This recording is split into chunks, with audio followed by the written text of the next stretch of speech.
Yo, what's up guys, it's Lon from the ECOM Zone, and today I'm going to answer the most common question in the dropshipping space, and that is, can you start dropshipping in 2023 with less than $100, $200, $500, whatever that number may be?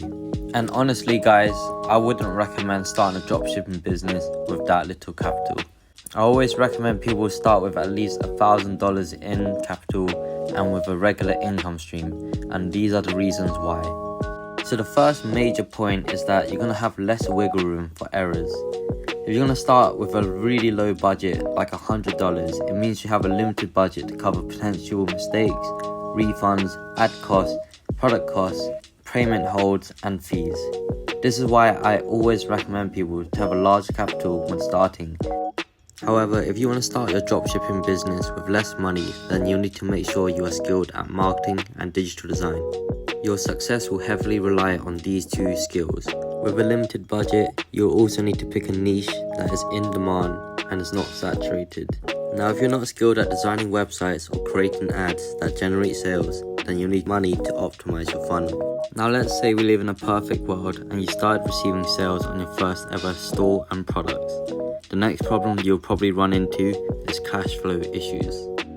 If you're a beginner starting out, you'll likely run into payment holds. This is where Shopify payments or PayPal will hold on to your customers' money and not release the money to your bank until 2 to 4 weeks later. This is probably the worst thing that can happen when you're low on capital, because you won't be able to fulfill your orders or pay your ads.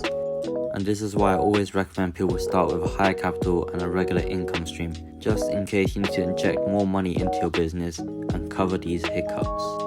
So moving on to my next point, if you're starting out with a small budget, you won't better utilize apps that increase your conversion rates, like Klaviyo, SMS Bump, or review apps, as these app fees can add up. Moving on to my next point, with limited funds, the fear of losing money on advertising can be intense. For example, let's say your starting budget is $100 and you run an ad campaign for $50 a day, but it's not working. You'll be itching to find out what the issues are with your ads, and you want to switch up your campaigns or make changes to your ads, even though they're trying to optimize and they're still learning. The next point is limited scalability. This point isn't too important, because if you want to scale slow, you can scale slow. If you want to scale fast, you can scale fast. It just all depends on how fast you want to make money. And for my last point, if you're expecting to make money fast with dropshipping, then you're starting the wrong business. Dropshipping takes time, money, skill, and a lot of hard work to succeed.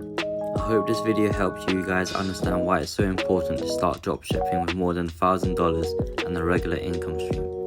If you found this video helpful, please smash that like button and subscribe to my channel for more valuable content like this. Peace out.